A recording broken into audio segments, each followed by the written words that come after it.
ഷൈനി ഒരു ലോഡ് ഉള്ളിവട ഉഴുന്നുവട കൊണ്ടുവന്നിട്ടുണ്ട്. റിയൻ എന്തിനാ കൊണ്ടുവന്നത്? ഇതൊക്കെയാണെങ്കിൽ പിന്നെ ഓക്കെ. റിയ ആണെങ്കിൽ റിയക്ക് മാത്രം കഴിക്കാൻ ഒരു ബ്രൗണിയും കൂടെ കൊണ്ടുവന്നു. ചേച്ചിക്കാണ് കൊണ്ടുവന്ന്.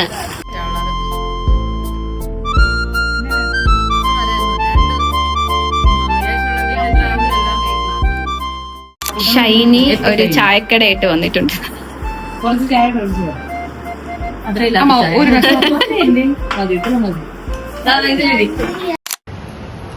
Hello guys, welcome back to another video.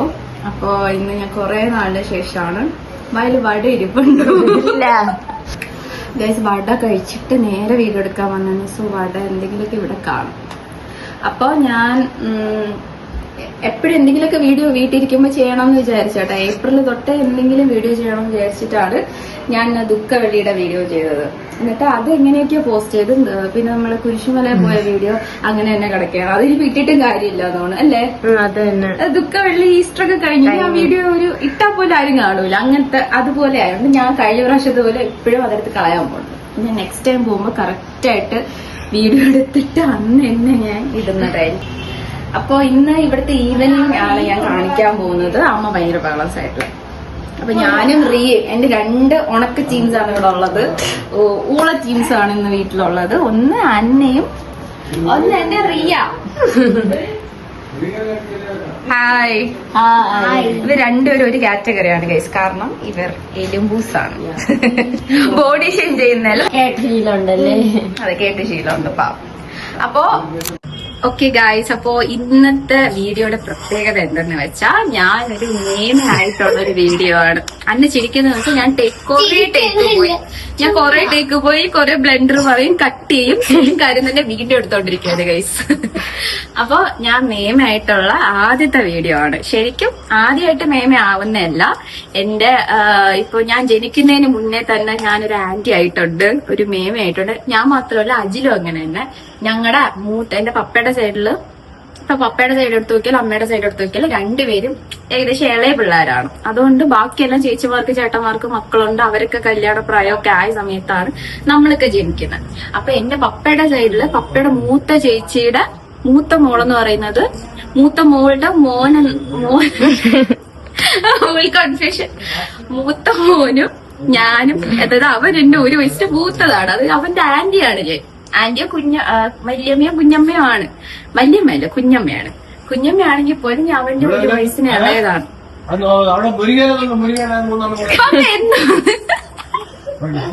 പറഞ്ഞു വന്നതെന്ന് വെച്ചാൽ റിയ ആയാലും മോനും ആയാലും മോട്ടി ആയാലും അവരുടെ വിച്ചൊക്കെ വരുന്ന സമയത്ത് നമ്മളെല്ലാരും ഒരു ഗ്യാങ് ആയിട്ടിരിക്കും. അപ്പൊ എനിക്ക് അങ്ങനെ ഒരു മേമയായിട്ട് ഞാൻ ഫീൽ ചെയ്യൂല.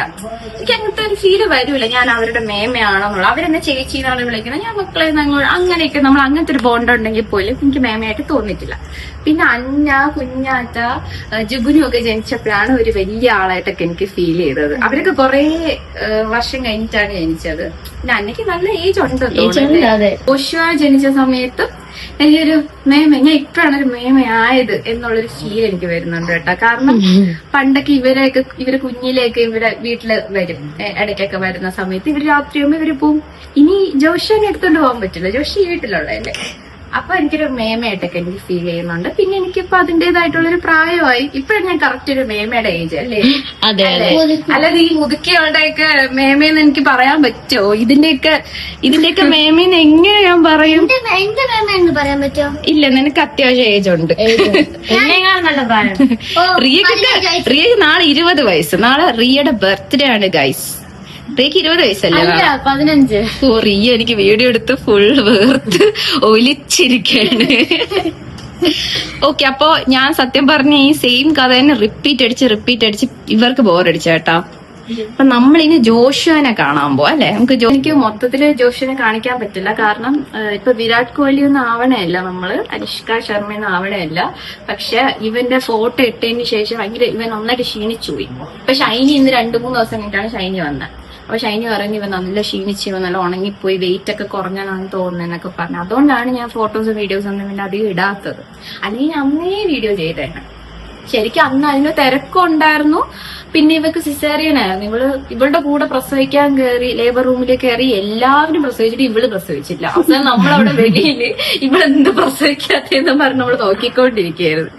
പിന്നെ ഇപ്പൊ ടെൻഷൻ ആയിട്ട് പിന്നെ ചേട്ടനെ അങ്ങ് അകത്ത് കയറ്റി. ഇവള് പെയിൻ ഉണ്ട്, പക്ഷെ ആക്റ്റീവ് ആയിട്ടുള്ള ഒരു പെയിൻ ഇല്ല. അപ്പൊ ചേട്ടനകത്ത് വിളിച്ചുകൊണ്ട് പോയിട്ട് ചേട്ടൻ ഇടയ്ക്ക് വെള്ളമൊക്കെ കുടിക്കാൻ വേണ്ടി ഇറങ്ങി വരുമ്പോ നമ്മളിങ്ങനെ പ്രസവിച്ചെന്ന് കഴിയുമ്പോ ഇല്ല അവള് അവിടെ ഇരിക്കണമെന്ന് പറയും. ഒരു 4 മണിയൊക്കെ ആയപ്പോഴത്തേക്കും പറഞ്ഞു ഇനിയിപ്പോ വെയിറ്റ് ചെയ്യണ്ട, സി സെക്ഷൻ അങ്ങനെ ചെയ്യാന്ന് പറഞ്ഞിട്ടാണ് ഇങ്ങനെ നമ്മള് ജോഷോ വന്നത്. അങ്ങനെ വന്നതെന്ന് വെച്ചാൽ ജോഷോന്റെ ഫുൾ ആയിട്ട് എനിക്ക് കാണിക്കാൻ പറ്റൂല. എന്തെങ്കിലുമൊക്കെ കാലോ കയ്യോ ചുണ്ടൊക്കെ കാണിച്ചതാ കേട്ടോ. ഞാനെന്ത് ജോഷുവും ജോഷിന്റെ ഫേസ് കാണിക്കൂല ഞാൻ. എങ്ങനെ ഉണ്ടായിരുന്ന എക്സ്പീരിയൻസ് ചേച്ചി? ഇപ്പൊ ഞാൻ ജോഷു ഒരുപോലിരിക്കണല്ലേ, ഡാർക്ക് സർക്കിൾസ് ഒക്കെ കണ്ടില്. ഇവിടെ ഒരു പ്രസവിച്ച ഒരു സ്ത്രീയുടെ റൂമായിട്ട് നമ്മൾ അധികം വീഡിയോ ഇവിടുന്ന് എടുക്കുന്നില്ല അല്ലേ? അതല്ല അതിന്റെ ഒരു ശരി. അതാണ് അതെ ശരി അമ്മച്ചി.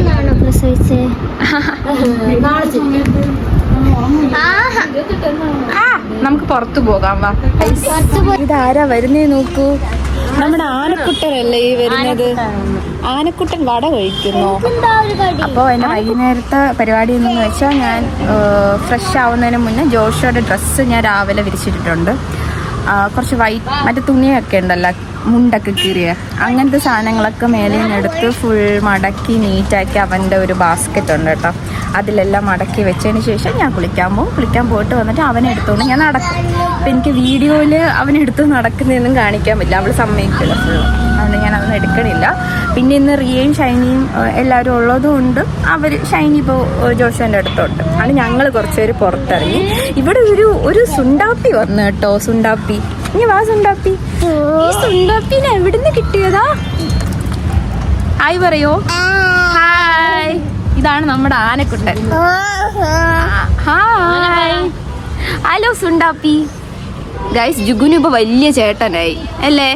ചേട്ടനായ പറഞ്ഞിട്ട് പോടോ.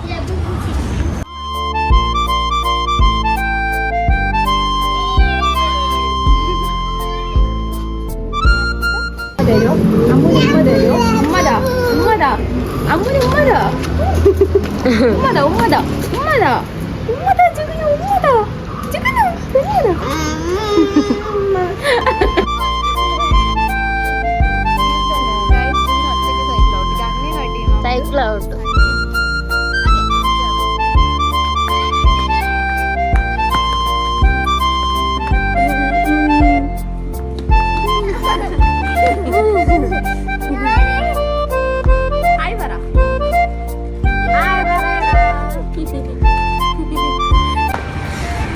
ഞാൻ ഇങ്ങനെ നിൽക്കണേ നിറിയയുടെ കൂടെ.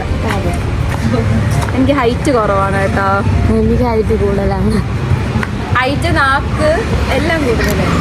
അന്നയുടെ വക ബബ്ലി. എല്ലാവർക്കും എന്താ? എടുത്തോ? അയ്യോ പൊട്ടിക്കാത്തോണ്ടാണ് എടുത്തോളം പറഞ്ഞല്ലേ. ഗൈസ്, നമ്മള് ആന ഇഞ്ചക്ഷൻ വെക്കുന്ന വീഡിയോ ഇവിടെ ആന സ്നേഹിയായിട്ടുള്ള ജിഗ്മിന് കാണിച്ചെടുക്കും.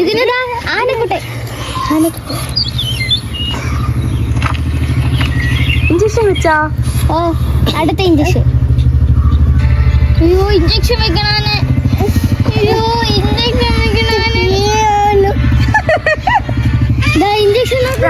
ഒരു വൈബ് കിട്ടിയതാട്ടെ ഈവനിങ്ങിന്റെ. ഞാൻ ശരിക്കും വീഡിയോ എടുത്തോണ്ടെന്ന കാര്യമേ മറന്നുപോയി. ജുഗുനൊക്കെ ഇരിക്കുന്നതുകൊണ്ട് ജുഗുനുണ്ട് പറയാളെന്ന്. പിന്നെ ഞങ്ങൾ കുറച്ച് ആനയുടെ വീഡിയോസ് കണ്ടുകൊണ്ടിരുന്നു. അവസാനം ആന ഇഞ്ചക്ഷൻ വെക്കുന്ന വീഡിയോ കണ്ട് ജുഗുന് പേടിച്ചു പോയി. അതാണ് ഇത്രയും നേരം നടന്നത്. എന്റെ ലിപ്സ്റ്റിക്ക് പോയി കേട്ടോ. ഞാൻ ലിപ്സ്റ്റിക് ഇട്ടിട്ട് വരാം. അപ്പോൾ നമ്മുടെ വീഡിയോ ഞാൻ വിചാരിച്ചു നിർത്താന്ന്. കാരണം ഞാൻ കുറെ ഒന്നും എടുത്തില്ലല്ലേ. എന്റെ ഈവനിങ് കറക്റ്റ് ആയിട്ടുള്ളതല്ല ഈ വീഡിയോയിലുള്ളത്. കാരണം നമ്മളിപ്പോ ചിക്കൻ കഴിച്ചു, അതെടുക്കാൻ മറന്നുപോയി. പിന്നെ അന്ന പോയി റിയ ഇല്ല അതിലുവാ. അപ്പൊ ഞങ്ങളിപ്പോ ലിപ്സ്റ്റിക് ഇട്ടെന്ന് വെച്ച് നമ്മൾ വീഡിയോ എടുത്തോണ്ടിരിക്കൂല അല്ലേ.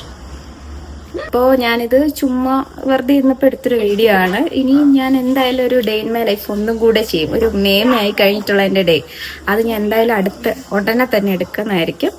അടുത്ത വീഡിയോ കാണാം.